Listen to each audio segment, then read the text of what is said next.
All right, our guest is also wearing a Star Wars shirt like I am, so this should be special. Nerds. We're not even going to talk about Star Wars today.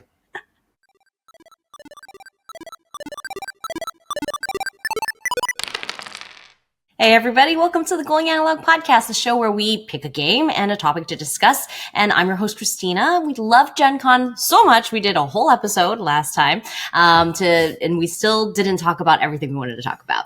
So one more time, we're going to talk about a few highlights that we didn't get to, and we really wanted to get the inside scoop on the show. So we invited our guest this week to be Corey Thompson from Above Board Games, and as of this year, a member of the Gen Con ownership team. So we've got a big time guest here, right? Thanks. And that's only two of the a billion things you do. So some of the other things you do in the board game space, Corey, what else do you do? Oh, man. So I have a film studio down in LA called Above Board TV, and we have a YouTube channel. We also rent and do commercial work and work with Hollywood down in the studio. In the board game space, I'm one of the owners of Play to Z Games. I'm heavily invested, one of the owners in Dized. I'm one of the owners in Rose Gauntlet Games. I'm a host of the Board Game Insider podcast with Stephen Bonacor and Ignacy Chebacek. Nice. And as of this year, I am one of the owners of Gen Con. So this was my first Gen Con as an owner. And it was really cool. That's so exciting. You're like the godfather of gaming, right? Like everything, your fingers are in there somewhere. Steven will get jealous here. Okay, you're right. He likes to call himself the podfather of gaming. You will find an alternate name equally impressive. That sounds good. Nerd King. That works. Nerd King. I like it. Okay. That'll go on your next business card, right? Oh, man. I make so many business cards. It's a hobby. But thanks for joining us today. What's going to be your topic for us to talk about later in our episode? Oh, thanks so much for having me on. I'm really excited. I've got lots to chime in on with Gen Con favorites, but I think the topic we're going to talk about is two-player games, favorite two-player games. Which is surprisingly, I think, well, we keep up on that, but we don't play as many two-player games as you'd think, because we have too many friends, too popular. Yeah. I get it. We have access to other nerdy people around us, so we take advantage of that. And when we're playing board games, it's usually with other people. Because, of course, with me today, surprise is Shu, as usual. Hello. Yeah, well, how far into the show we are in? About 2.5 minutes, but now you can introduce me. Of course, thanks. I have to introduce the really cool guest first. So, yeah. Hi, I'm Shu. I'm an afterthought for the Going Analog podcast. But what's going to be our topic? I sort of introduced it, but what's our topic? So, again, Gen Con. So our last episode was our best of Gen Con episode. But also there's a few things that we couldn't quite fit in there either because it's it wasn't a best of or it was noteworthy. It was more like a preview. There were a bunch of games we didn't actually get to play because they weren't really available yet. So some of the games were we sampled this or we demoed it, but we thought it was really awesome and worked actually. So we wanted to kind of do a catch-all and kind of catch up. And now since Corey, you're a part owner, we also want to get your thoughts on Gen Con as well. So okay, we'll get to that. I like it so much, I bought the company. Exactly.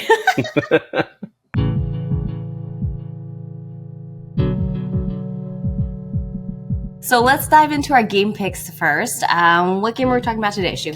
So our game pick for this episode is Panda Spin. And if you're watching this on YouTube or Facebook, it's a really pretty box of this panda warrior, and it has some gold foil on there, some shiny spot glossing. It's just a really cool looking box.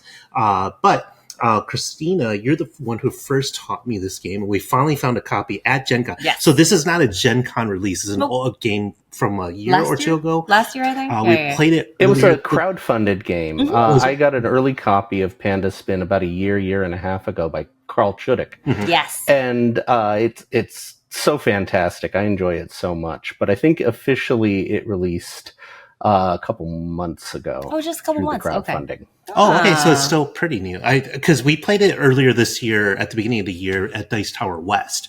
was when we first got our hands on it. And then Christina's been trying to find a copy, and she found one of the retailers at Gen Con had a copy. Like, yes. So she grabbed it. But yeah, tell us about what the game is. So Carl Chudyk, designer of Innovation, one of my favorite games. Love his card games, multi-use. And so Panda Spin in some ways is a pretty different for him because it is like a card game that you're playing, but it's more of like a card shedding game. It reminded me in some ways a lot of Scout, which was this oink game where you have two sides and then you can like turn your cards over. But you had to decide to turn all the cards over if you're playing Scout. And in Panda Spin, it's a lot more tactical where each card you can see the upgraded side, the blue side. And when you're playing your hands, you're trying to beat the previous person's hand.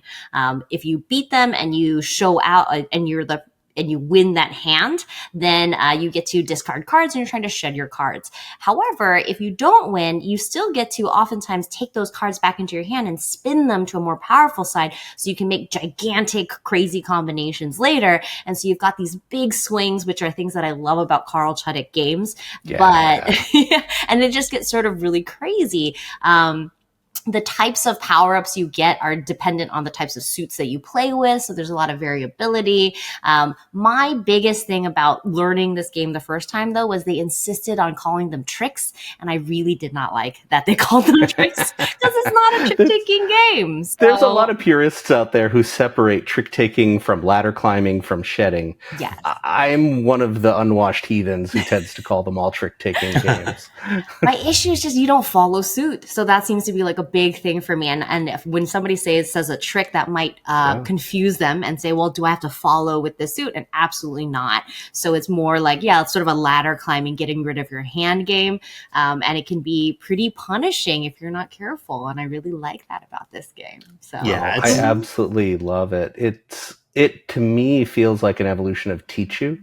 It's a non-partners version of Tichu. And Chudyk, I always called him the master of the broken game.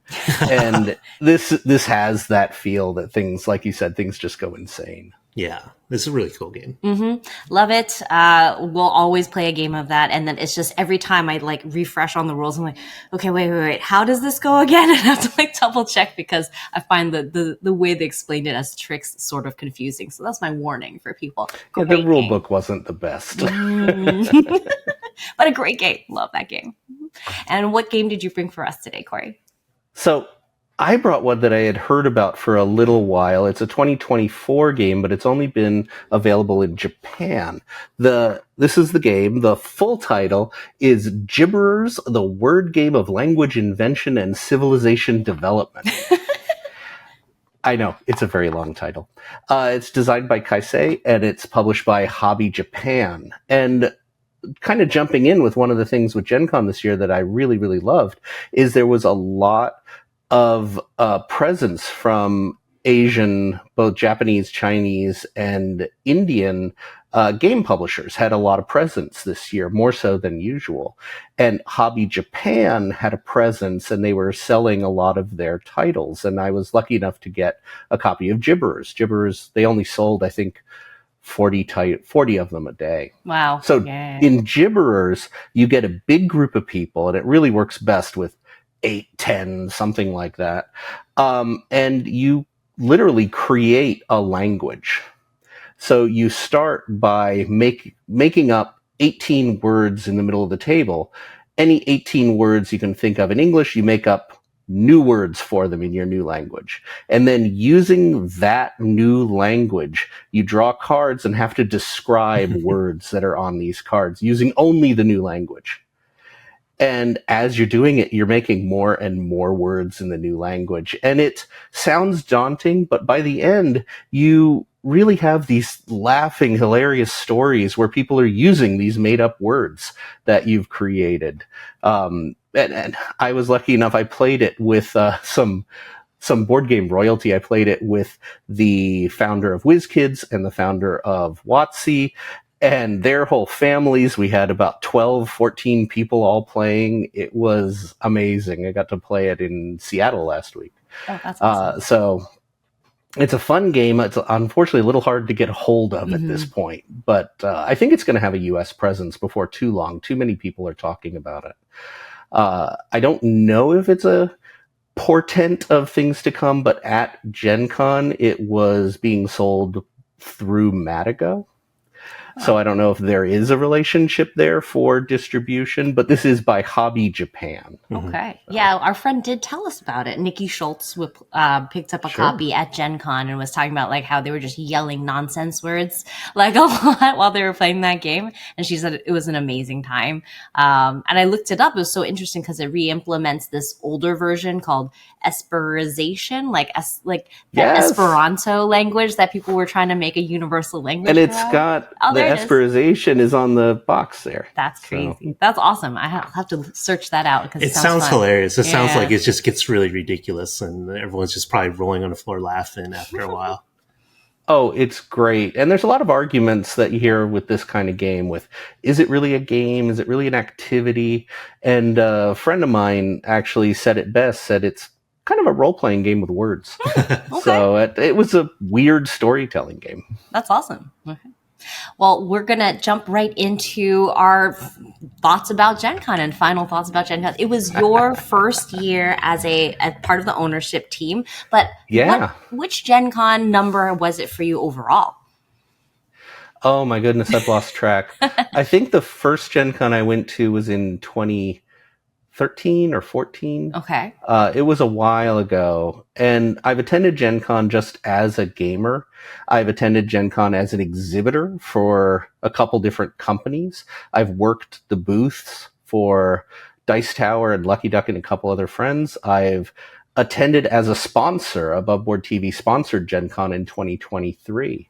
Wow. And now this was my first time attending as an owner with my official all access badge. So what's the cool perk you get for this super VIP treatment?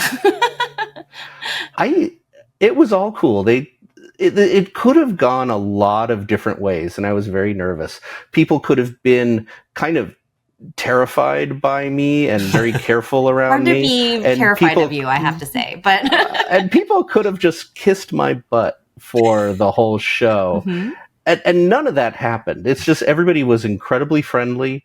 And anytime I wanted to see, how does this work and what's going on back here and what's the reason for this line, they just told me. So I got to see a lot of the inner workings of a whole bunch of different departments. Gen Con is a massive machine. During the actual show, there's around 180 employees doing their thing, a lot of captains giving directions and helping out managing lines, and a lot of people running the show, making sure the events work well, making sure the badging works well, the registration works well. And I have to say, this year was a pretty smooth Gen Con. Of course, we broke records, so it was the attendance was broken, the number of exhibitors was broken. And what was the final attendance this year? Attendance is always a secret, but it was over 70,000, and it was more than last year. Mm-hmm. I don't know why it's a secret, but it always is, and they give a round number in a press release every year. Mm-hmm. So I had a fantastic time. I enjoyed it. I mean, it seems like a but I enjoyed it so much as an owner, being able to go anywhere and see what's going on. So. That's awesome. Mm-hmm. So if we want to know the secret number, we have to also own Gen Con, is what I found out. Requires at least $100 payment to Corey. I'll take it in candy. It's interesting. This is the first time Gen Con has actually offered ownership. And I feel really lucky to be, a person that they offered it to. It's been kind of a tight-knit little group of about 4 or 5 people who owned it since way back when. Mm-hmm. That's cool. And how many are on the ownership team now? Did you take somebody's spot, or is it growing, or like how's that? I bought some shares from one of the other owners, from the main owner. So it's still a nice tight group. Right? Yeah, mm-hmm. It is. And I get along well with the other owners. So it's really, it's been very, very nice. Awesome. Okay. And so highlights of the show. Did you want to talk about a highlight and we'll take turns talk about some things? Yeah. So like I mentioned at the top of the show, we didn't get to cover everything we wanted to cover in last episode's Best of Gen Con. So there's a few things where like we didn't quite play the full game. So I don't know if we would award it, but let's just dive right into it. So the first game I want to talk about is Ross. It's RAAS by Arcane Wonders. So Christina and I, we didn't know much about this game. I don't think we knew anything about this game. And we just walked by. Arcane Wonders. Yeah, Arcane Wonders, yeah. And we just immediately stopped to be like, what is this game? It's beautiful. It just looks gorgeous on the table. It's like a table presence kind of thing, but just in terms of the design and the colors rather than like this cool big structure, right? That's trying to it's not gimmicky in that way. So then we're like, what is this? So we're watching the designer. The designer was there demoing the game himself. The whole weekend. Yeah. And then, so if you can imagine a board, and then if you go to our Instagram, you can see a video of this, or our Gen Con non-awards article also has a video of this. But there's 7 interlocking wheels, and if you turn the center one, all 6 are turning, and the 6 surrounding circles all have little dice faces. So what they're representing is this is an Indian dance troupe, and then there's circles of dancers that are circling around. And then you're trying to see how they line up, which ones are facing your side of the table, etc. And ultimately drafting ways to score better, finding out which dice, like what colored dice and what numbers are kind of pairing the right way. There's more to it than that. I'm giving a simplified version, but we immediately were like, let's just wait. We need to wait and sit and wait in line, do the demo and play this game. And we were instantly in love. We're like, this game is just fun. It's fantastic. It's really interesting. Again, it's just so bright and pretty as well. Super thematic because, you are, outfitting your different dancers and making sure their things match. Yeah. If they match, you get more points. We love dice drafting. I know Shu loves dice drafting. And so that aspect of it is really intuitive and very, like, the color scheme they chose was beautiful. We had like an Indian illustrator, really great art throughout the whole thing. And it feels like very cohesive as a design. And the designer was saying he could play up to 6 players and it's still a very snappy game. So very satisfying. Such a pretty game. It's the table presence is just exceptional. The full title is Ross Dance of Love. That's right. And it does have this feel of circles of dancers. I was lucky enough I got to play an early version of it when it was being pitched to several different companies. And, unfortunately one of my companies didn't get it, but I'm so glad that it's out there. It's such a cool game. We're excited for that to come to crowdfunding. Yeah, it's going to be crowdfunding soon. We did get a couple of different dates from their side. Originally, they thought it was going to be early next year, but then they said it might be ready for crowdfunding fairly soon, this fall. So, and with the game releasing early next year. So we're excited to get our hands on that. Anything else stand out for you, Corey? I know you have a bunch of highlights. Big highlight for you. I had a whole bunch of games that I was really impressed with. I absolutely love the team at Mosaic Games, keeping this in an Indian subcontinent theme. Mosaic is a large publisher from India, and the owners of Mosaic also run one of the largest game conventions in India. Ooh. I've been lucky enough to bump into them at multiple different conventions, and they had an early game called Chai Garam, which is a recipe collection game. And they're just such nice people, and they were so excited to see me as I was so excited to see them. The big game they had for me at Gen Con was Uninvited Guests at a Wedding, which is such a cool theme. It's a card game where you've crashed an Indian wedding, and you probably know Indian weddings are very large and tend to go for many days. But the problem is you crashed it and you got caught on camera. There's photos of you. So it's a card game about trying to get evidence of you crashing this wedding out of the game. That's hilarious. It's a fantastic card game, and they're such good people. It's by Falgun Polapalli and Mosaic Games. That's awesome. I want to talk about the game makers because that was yes. so cool, like in such a meta way. We wrote it up also in our non-awards awards. Absolutely. It is like, you know, on their page where they're crowdfunding soon, they're saying it's a love letter to the industry, and it so is. I have no idea if I'd ever teach this to a a newer board gamer, because it's so rich with details of people who love board games like us. Like Gen Con was the perfect place to demo it, obviously, because everybody there was like, wait, what is this? I see a rondelle. What is this? I see, you know, things moving around. I see, tile placement. I see worker placement. And I see, like, of course, all of these cards that are actual real games that everybody loves. That was so amazing. The theming, real, and so many different companies. There had to be at least 1,000 cards of just every real board game out there. Pretty much. We talked to... they said there was close to or around 400 games represented. Sure. And of course, you would imagine, because this will go on Kickstarter soon too, you would imagine that there are probably stretch goals, and then probably as more word gets out, probably more publishers who are maybe on the edges or fringes of this will like, oh yeah, we want to be included in that as well. And then the funny thing is, like, because I asked Bezier Games, they're the publisher, if they had to pay licensing fees for all that. And they're like, no, we just basically asked. And then the board game industry is small enough where it's like, yeah, we want to be included. We're not going to charge you for our inclusion in this game, because they don't need it, right? There are enough board game companies and small companies are just like, we'd love to be a part of this, that they do it. And then Christina, I was watching Christina play because we only had one spot. But what two of the coolest things to me was that the board games aren't just for dressing. They actually thematically make sense. Like, for example, you're saying war games. If it's a war game represented on a card, like Rising Sun here, I know Kemet's one of the war games, for example. So these are real life board games, but in this game, in the game makers, then they have different scoring. So at the end, ultimately, you are a game manufacturer trying to take these actions to make these various games. And then the games you succeed in making go in this beautiful shelfie where you have cards of all of the games that you made. And then depending on how you invested your marketing, they will score in different ways.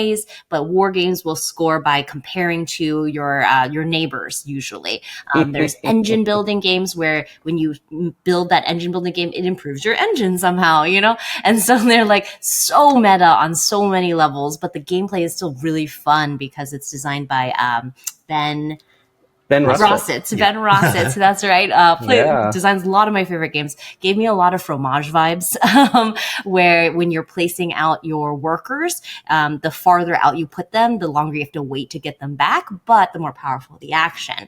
And so there's like a lot of crunchy little decisions to make, so much comboing. It's like what all board gamers really like. And then you get cool board games at the end to show off to your competitors. So it's great. And then tell the audience about the tiebreaker.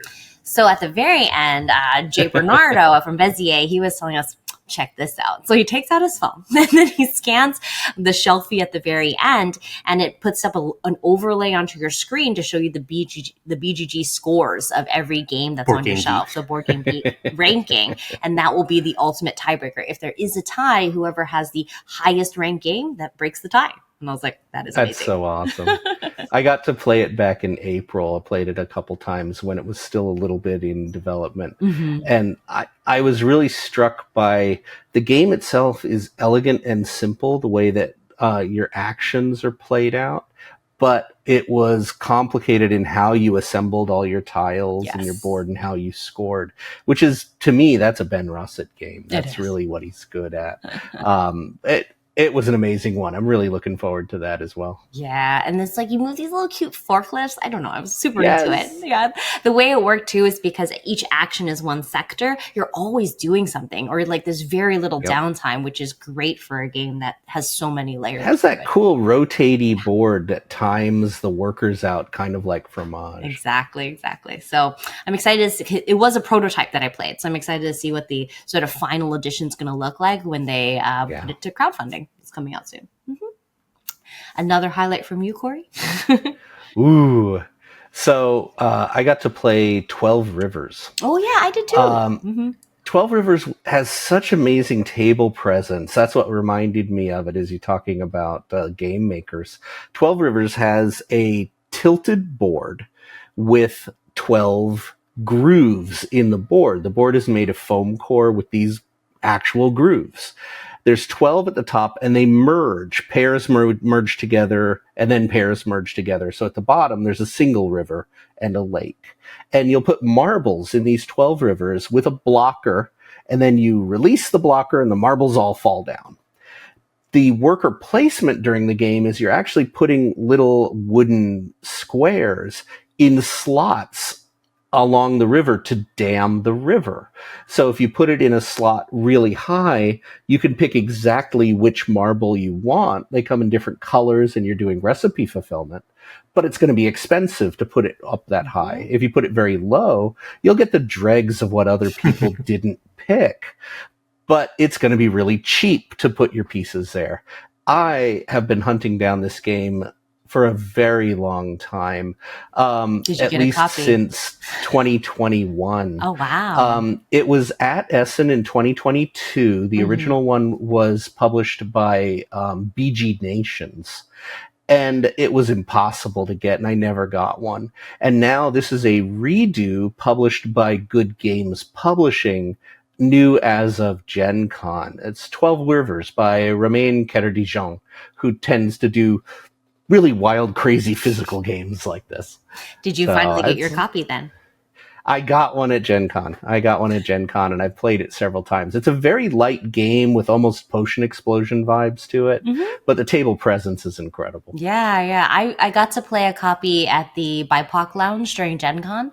And Nice. so it was really, they had a copy that we could just borrow. And at first I was thinking, like, is it just gimmicky? Is it just physical? But I played a whole game and I was like, there are some really fun decisions here. And it's like, still light, A lot of it is gimmicky, but it is a really fun game. Yeah, it's still got some good strategy, and it's very annoying when somebody jumps ahead of you and takes the marble you want. So there's a lot of that. Yeah, that same publisher, they had a game called Citrus, Cytress. Did you get a chance to play that? It was a crowdfunding title, and I got my copy 6 months to a year ago on crowdfunding. But haven't been able to play it yet. It's a big, huge cyberpunk kind of game. I haven't gotten it to the table yet, but it's gorgeous. Yeah, I'm curious because I stopped just because it was cyberpunk. Like I love that genre as a whole for movies and video games and books.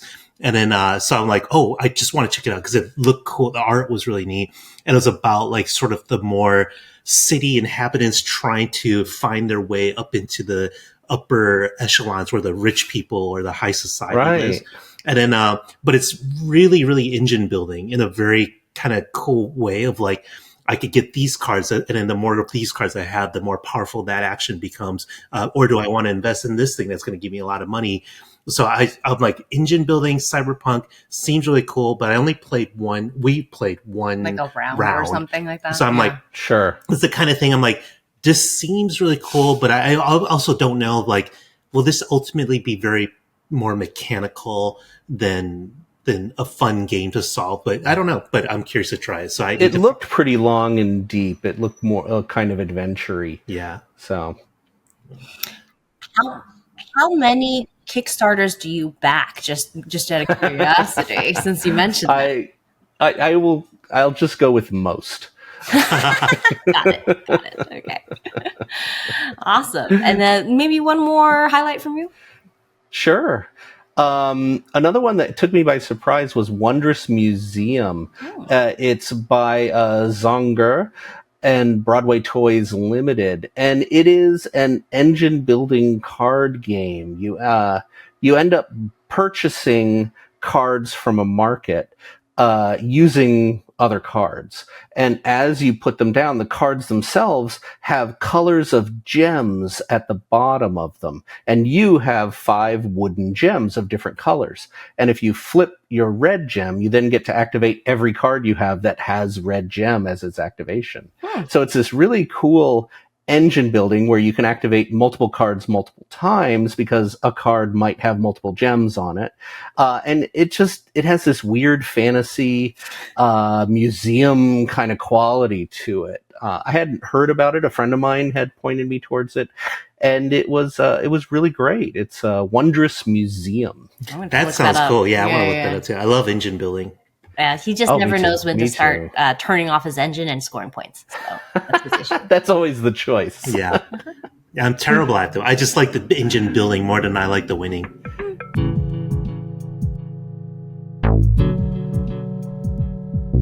Definitely want to talk about your topic, Corey. What's your topic again? 2-player games. I do love good 2-player games. A lot of times myself and my wife or myself and my son we have certain favorites that we play over and over.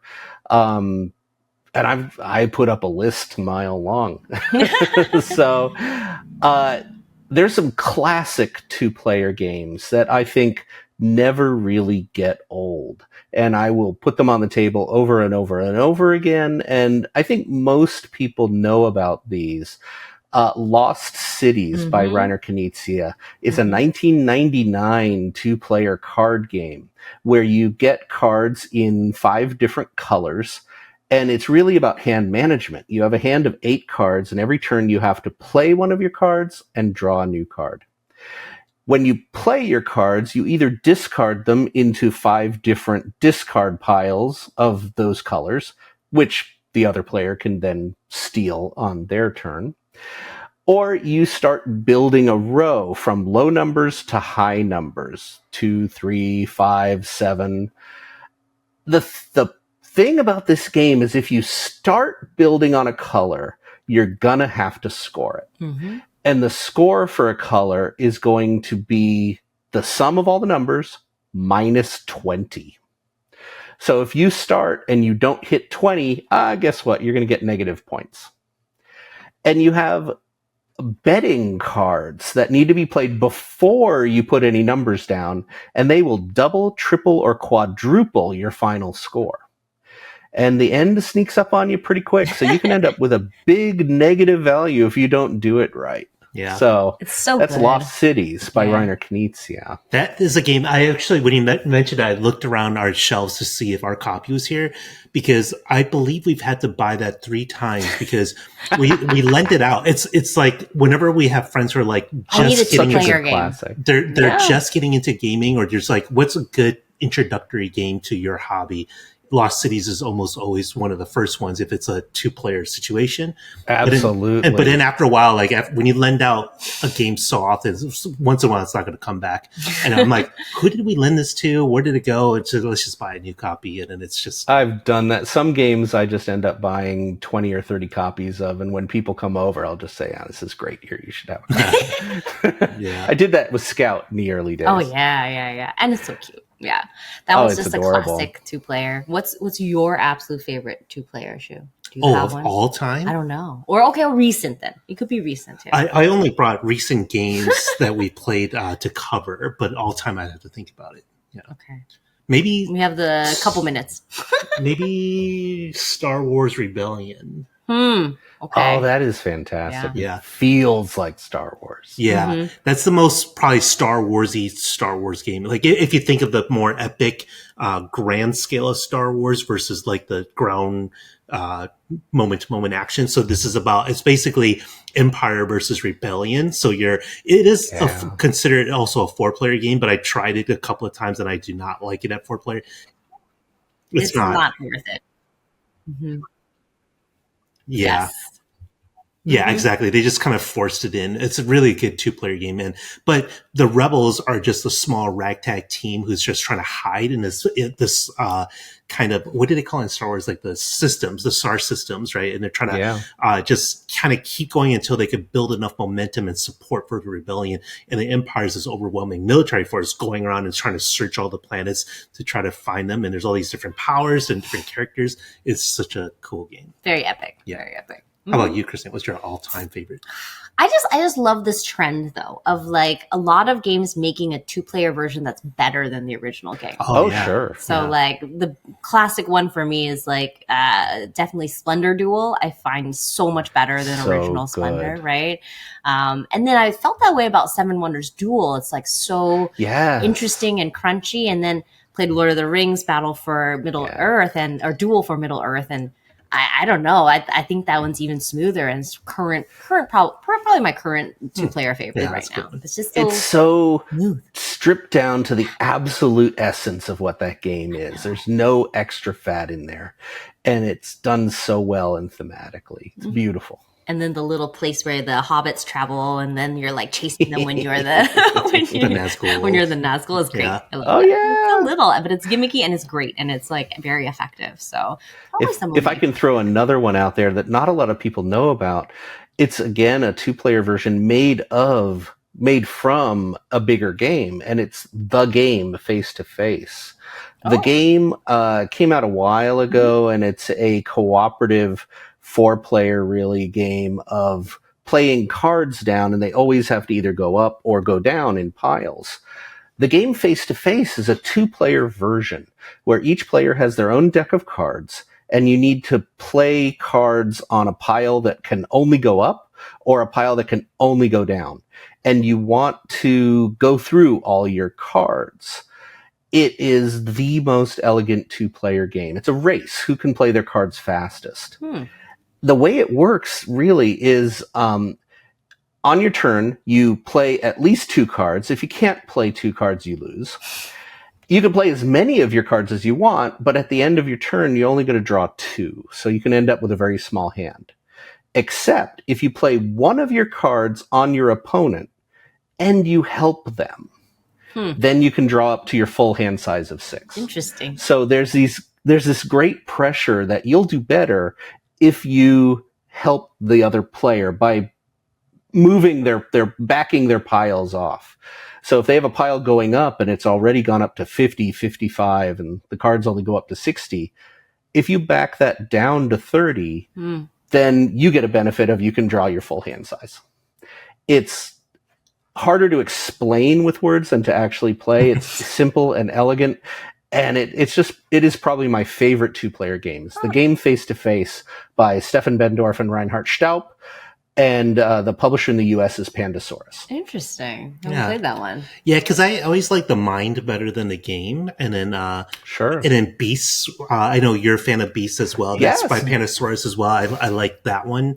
But I've never played the 2-player version of the game. I'll have to check that out. Yeah. Beasts is really good with more players. Yeah. And again, Beasts is a card game where you have to play cards and you always have to make bigger and bigger numbers. It has kind of the same feel, cooperative 4-player. Yeah. And that was a Gen Con release. Yes. Well, there's some recent games that we played that's a little bit notable because I played. So 2 days ago, content creator Grant Lyon, you probably know Grant. Yeah. And he's been on our show a few times. He and I spent literally a 12-hour gaming marathon of just 2-player games. We played so much that there's no way we're going to cover it all on this show. So I'm probably going to do a follow-up 2-player episode in the future with Grant to talk about some of the games we played. Oh, and I get kicked out? I see how it is. It's 2 players. Sorry. It's only 2 people in a 2-player. I could talk 2-player games for hours. Maybe we will kick Christine out. I think you could be the third to talk about 2-player games. But, okay. So a couple of quick notable ones. A couple we talked about last week, so I won't really get into them. Floristry, a really light game about collecting flowers with a Dutch auction. That's like, for such a cozy game. David Gordon and Tam. They do great. Yeah, it is like the Dutch auction part is actually stressful, even though this is like a cozy game. Tag Team, which is an auto builder, auto battler, upside down. Where you pick same team who did Sky Team. Yeah. You pick 2 different factions or 2 different heroes, master cards together, but then you're trying to build your deck in a specific order to play out so that when you're head-to-head playing against somebody that they play right. So those are both fun games for very different reasons. But the 2, I want to talk a little bit more. Do you pronounce this Ichor or Ichor? I say Ichor, but I don't know. Ichor. Ichor? Okay, this is what most people tend to say. Ichor. And then the other one is Iliad, which is this both from Bitewing Games. They started this new Mythos series of believe they're all going to be 2-player games, but the first two are these two that I'm showing here, Iliad and Ichor, are both designed by Rainer Knizia. And I was immediately fascinated because they're all mythology based, as the brand implies. And I'm like, I love mythology. I love Greek mythology. So the first one's like the two opposing heroes. This is Iliad, Hector of the Trojans versus Achilles of the Greeks. And you're just laying out tiles. You draw. You always have 2 to pick from, and you put one down. And the number will determine a power. Like you put it into this ultimately a 6x6 grid. And then the power of the tiles might let you either shift one of your tiles over to a new place, shift one of your opponent's tiles, flip tiles upside down. Super, super simple. And then it's the minute one row or one column gets filled, you score one of the things at the end. And then some of them are bad. You don't want them. So you want to be able to pick the other one on that side, because the loser of that battle will get the leftover tile on one end of the row or column. So it's just really simple strategy. And there's a lot of thoughtfulness. Like, even though it's a quick game, it's a really easy game. I could teach it in less than 5 minutes. You're just sitting there, like, just really, really thinking about everything. That sounds like Rainer Knizia. Yeah, totally. Simple ideas that break your brain. Yeah, totally. Ichor is probably, I would say, a little bit less strategic on that front, but also it's kind of a very different game. So one person is playing the Greek gods, the other person is playing the Greek monsters, like mythological monsters, and then you're supposed to play 2 rounds, and you switch and see who has the highest overall score between the two. But you will draw 6, or I think there's a larger version, a 7 player, you can either draw 6 or 7 cards depending on a short or medium game. And then each of these creatures or gods will have special powers. But the idea is they're little pawns, so it kind of looks like chess a little bit. And then, but as far as these characters move, they will lay tokens behind them on every square that they pass. And then the idea is you want to get rid of all your tokens. But if Christina passes over the same tokens, she'll now convert them to her tokens, sort of like Othello, the classic kind of board game. But all the gods or all the monsters have special powers as well, and they're very thematic. Like, for example, there's Cerberus, the 3-headed dog, can attack in multiple, or the did I make that up? There's definitely a Hydra that can attack in all directions. There's the Minotaur, who's like basically like a maze where it can leave off one end of the board and come off the other end. So you're just trying to do all these tricky moves to figure out, how do I get rid of all these tokens that I have in my supply as quickly as possible? And it's all about clever moves rather than outlasting your opponent. And you can finish the game in just a handful of moves. The game could be quickly over. You switch sides, do it again, and then that's the game. So they're just, and the art's beautiful. They're really presented really well. And these two, they're off to a great start. And I just think I'm excited to see what else is going to come out in this series. Oh, those are amazing choices. I was so excited when they got announced. Yeah. Did you get a chance to play them? I looked at them. I didn't get a copy of either, but I watched plays of them at the show. They were so cool. Pretty neat. Other 2-player games you wanted to talk about? Well, I have to talk about Fields of Arle. Oh yeah. So Fields of Arle is the heaviest, crunchiest 2-player game there is. This is Uwe Rosenberg's ultimate Uwe Rosenberg game. You have pieces on tracks with skills. You can upgrade, you collect resources, you can update how good you are at the resource collection. There's it's a worker placement, and one of the worker placement spots could be collect wood, and you have a little track that says how good you are at collecting wood. You can upgrade your skill at wood, and you can upgrade your ability to upgrade. Of course. So you can have a master skill that says when you pick upgrade, you upgrade it by 2 instead of 1. Everything is just manipulated, and you play back and forth. It works so well. It's Fields of Arle, came out in 2014. Yeah. It's an amazing title. There is an expansion that came out later that allows 3 players. Quite honestly, it's still a 2-player game. Yeah. The expansion has some cool wild piece. It's tea as a wild resource, but really, it's a 2-player game. And if you like the heavy Uwe Rosenberg games, this is it. This is the best one. For 2 players, for sure. I remember we were like, okay, we moved down to Southern California, I don't know, 6 years ago now, and we were in corporate housing. So we're like, it's just the 2 of us. We don't know that many people. Let's like start playing through some 2-player games. And we really wanted to play Fields of Arl. I'm setting it up, and I was like, it was just too big for the table that we had in corporate housing. I was like, how is this a 2-player game? But it was so good. But I just remember it taking up worth it. more than the room we had, basically. It is amazing. And what about maybe games that aren't designed for 2-player, but you think are better at 2-player? Wait, my goodness. One more 2-player game to cover fine, real quick. Fine, she has to so it's just because I just got to play this week. It's Aqua. The designer's Tate Wu. And then it's a really simple game about paintings and collecting art. And so there's different cards of different values, and there's a chart that shows you how many of these cards are there. And then there's different symbols on them, like turtles or waves and lily pads. And the idea is, what's initially really cool about it is they advise you, it's a 2-player game, to have your opponent sit next to you at like a 90-degree angle, orthogonally adjacent to you, as opposed to directly across from you. Because but then if you're sitting that way, you are sort of diagonal from each other. Yeah, I guess. Okay. Yeah. Anyways, nice try at a joke, but yes. You are taking turns laying down cards onto a grid. Okay. And then, like, if it's next to a face-up card, it has to go face down. If it's a face-down card on the table and you place something next to it, it has to be face up.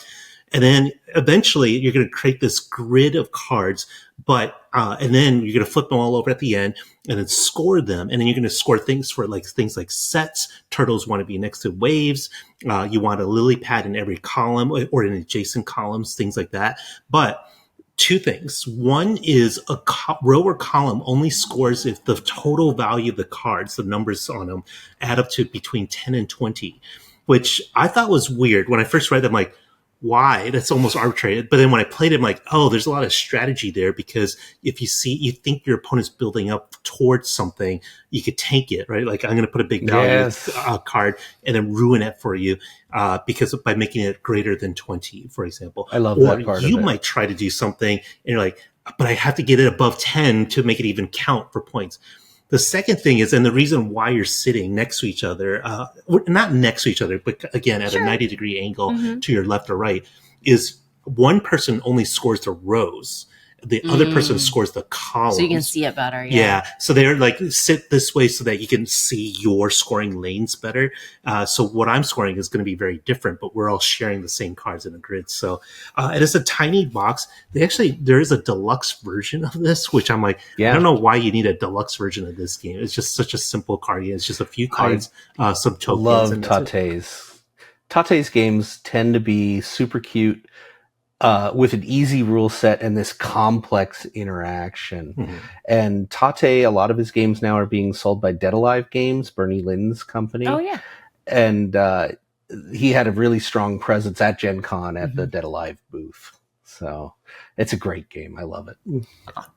And then I had that one question, if you could think of, are there any games designed supposedly for more players that you think it's just better at 2? Oh, better at 2? Or you prefer to play one of the games I've been really into recently is a game called Inferno, which came out via crowdfunding a while ago, but it had a strong presence at Gen Con. Originally, Inferno is from Red Mojos, a Spanish publisher. The designer is Fernando Eduardo Sanchez, and it's also being distributed by Grand Gamers Guild. Inferno is themed strongly on Dante's Inferno. And you are bringing souls, which are colored meeples, down through the 9 layers of hell. Of hell. And it's such an interesting combination of wheels within wheels that all affect each other. You move a soul down and it lands on a symbol. The symbol says where you can place a worker. There's 8 worker placement spots, and each symbol points to 2 of the spots. So you place one of your workers and you execute the action. Mm-hmm. And there's monsters. There's a Minotaur, there's Cerberus, there's all of these classic mythology monsters wandering through the circles that help you. Ultimately, you want to be the best at a certain circle, which gives you the privilege of scoring that circle. Not everybody gets to score every circle. And at the end of the game, the circles score by how filled they are with souls. So you need to become very good at one of the circles in order to score it, and then you need to make sure it fills up. And it's a complicated game that has a lot of mild interaction between players, just I took what you want. And at 2 players, it really shines. There was a deluxe version and a regular version, and they're trying to bring more of the deluxe elements out. They were for sale at Grand Gamers Guild at Gen Con. I missed all the deluxe pieces, but one of these days. Absolutely love the game. So it's Inferno. Works really well at 2. No, you must have something in mind for you to ask this question, Christina. I mean, some of my favorite games probably, but like probably Innovation, because although it does have, you can totally play Innovation Ultimate or whichever edition you have. I've bought this game 5 times at this point. You know, you can totally play 4 players, and I've had a great time playing 2v2 team, but ultimately I think it is a 2-player game where it's just head to head, very, very tactical, keeping track of each other's icons to make sure like, oh, I'm winning in crowns, so I can execute this demand. And then I've been super, super thrilled with the newest edition that's just like more insane game breaking stuff. It's so You cool. go to page 11 and you can splay diagonally, which like blew my mind. It's like amazing. I love this game. Yes. Because I love that mechanism in there that you either you splay them initially to the side, correct?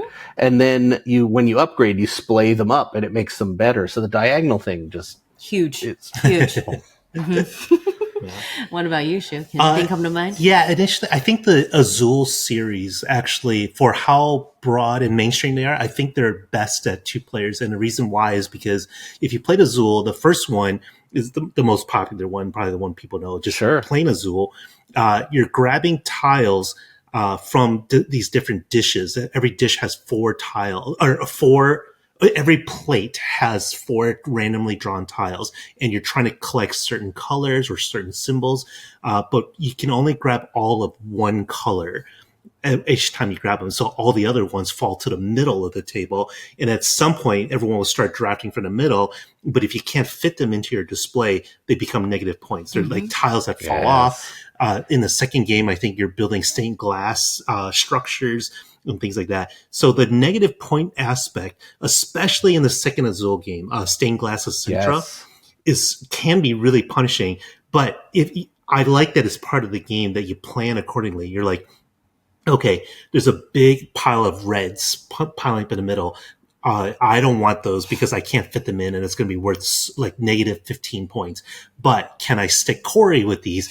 And so you try to hate drafting in Azul. It's great. It is hate drafting, but it's very indirect and strategic, right? It's like, can I plan out if I do this? I think Corey will do this, and then will it leave him with these tiles that he's forced to take on his turn, or will I get screwed and then I have to plan around what's going to happen? So yeah, you're right. It is hate drafting, but not as much as just like I'm preventing this from you. It's just like I don't want those, and I want you to have those instead. So now, to bring it full circle, have you played the 2-player only Azul? I tried it on Azul, VGA, didn't like it. and I found it a little clunkier. So there's things I like about it and things I don't. It's definitely one of the more complicated Azuls, which is weird because you usually think of a 2-player version as being a simpler version. Yeah. But with the hate drafting, it does allow you to, in some ways, skip a turn. So if you're thinking, okay, he's going to get this and I'm going to get that and he's going to get that and I'm going to get that, you can throw a wrench into it and say, on my turn, I'm just going to take one of these tiles and expand my board. And all of a sudden, your order is off. And now you're going to get stuck with it. So I enjoyed that element, but I agree. It's more fiddly than the other Azules. Yeah. There's a lot of little rules. things It's to more remember. complex. Yeah, I didn't like it as much as the others. But thanks for bringing up that topic. I think we don't often play them, but when we do, like if it's good, I'm itching to play this. I want to play more of it. And Sure. I've been surprised by a lot of 2-player games that we do actually like. And you the had some big great one at Gen Con. Yeah, the big one at Gen Con that was being shown off was Flamecraft Duel. Mm-hmm. The 2-player version of Flamecraft comes in an absolutely beautiful kind of jewelry box weird structure. So and it's very different from the original Flamecraft, right? Oh, very much. Yeah. Can you tell us it went about through it? a lot of development. I'm not an expert in it.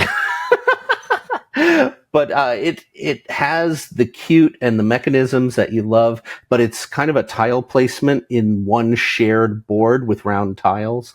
The hype is just incredible for it, and it's so pretty. I can't wait until it comes out. Yeah, we'll have to check that out. So we hope everybody enjoyed our show today. So where can people follow your many adventures, Corey? Oh my goodness. Well, weekly I'm on the Board Game Insider podcast, and part of that is Stephen Bonacore Ignacy and myself will talk about where we're going and where we've been. I can be reached. I'm on Twitter and Blue Sky and all the normal places, usually as Dice Tower Dish. I think those are the main places. I'm pretty easy to find. He's everywhere, everybody. I'm everywhere. And super thanks to our awesome editor, Mike Zipkin. Now everybody can stop listening and go play a game. Bye.